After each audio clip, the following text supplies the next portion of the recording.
गोविंद बाबू ने अपने छोटे बेटे राहुल की बातें सुनी तो उनके दिल में एक अजीब सी टिस उठी। उनकी आंखों में हल्की नमी आ गई। वे चुपचाप अपने बड़े बेटे अजय की ओर देखने लगे। शायद उम्मीद थी कि वह कुछ कहेगा, उन्हें रोकेगा, पर अजय ने अपनी आंखें झुका ली। बाबूजी, अब दोनों बेटों की शादी हो चुकी है, हमारे भी अपने परिवार हैं, बच्चे हैं। अब आपको अकेले रहने की आदत डालनी पड़ेगी।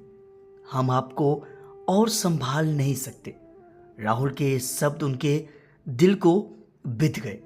उन्होंने बहुत प्यार और मेहनत से अपने दोनों बेटे को पाला था, पढ़ाया था, उनकी शादी करवाई थी, और आज कुछ देर तक कमरे में सन्नाटा पसरा रहा।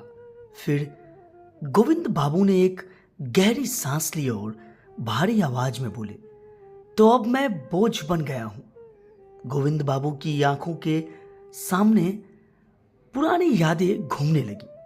वह दिन जब उन्होंने अपनी पत्नी के साथ मिलकर अजय और राहुल को स्कूल भेजा था। जब वे बीमार पड़े थे तो रात रात भर जागकर उनकी देखभाल की थी। जब उनकी पहली तनख्वाह आई थी और उन्होंने अपने बेटे की स्कूल फीस भरी थी, उन्होंने दोनों बेटों की खुशियां के लिए अपनी सारी इच्छाएं कुर्बान कर दी थी। यहां तक कि अपनी पत्नी की आखिरी इच्छा भी पूरी नहीं कर पाए थे, क्योंकि तब वे बेटों के भविष्य को संवारने में लगे थे। पर आज उन्हीं बेटों के पास उनके लिए जगह नहीं थी।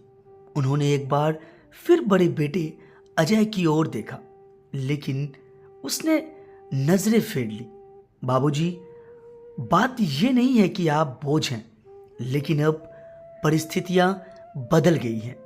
घर छोटा है, खर्चे बढ़ गए हैं, आपको अकेले रहने की आदत डालनी पड़ेगी। गोविंद बाबू ने एक फीकी हंसी हंसते हुए कहा, अकेले रहने की आदत? बेटा, जब तुम्हारी मां चली गई थी तब से ही अकेले रहने की आदत डालने लगा था, पर सोचा नहीं था कि वो दिन आएगा जब मेरे अपने बेटे मुझे इस तरह अकेले छोड़ देंगे। रात भर वे सो नहीं पाए। सुबह उठे, अपने पुराने बक्से को खोला, उसमें कुछ कपड़े रखे और तैयार होने लगे। उन्होंने घर के हर कोने को एक बार देखा। यही उनकी पत्नी का स्नेह भरा हुआ था, यही उनके बच्चों की हंसी गूंजती थी। उन्होंने अपने पोते पोतियों के सिर पर हाथ रखा, पर उन्हें एहसास हुआ कि वे अब इस घर में मेहमान की तरह रह रहे थे। उन्होंने अपना सामान उठाया और दरवाजे तक पहुंचे। बाबूजी, आप कहां जा रहे हैं? अजय की पत्नी ने पूछा। गोविंद बाबू हल्की मुस्कान के साथ बोले, वाह, वहां जहां बुजुर्गों की इज्जत होती है। कुछ महीनों बाद अजय और राहुल को खबर मिली कि गोविंद बाबू वृद्धाश्रम में भर्ती हैं। जब वे मिलने पहुंचे तो उनके पिता की कमजोर हालत देखकर उनकी आंखों से आंसू बह निकले।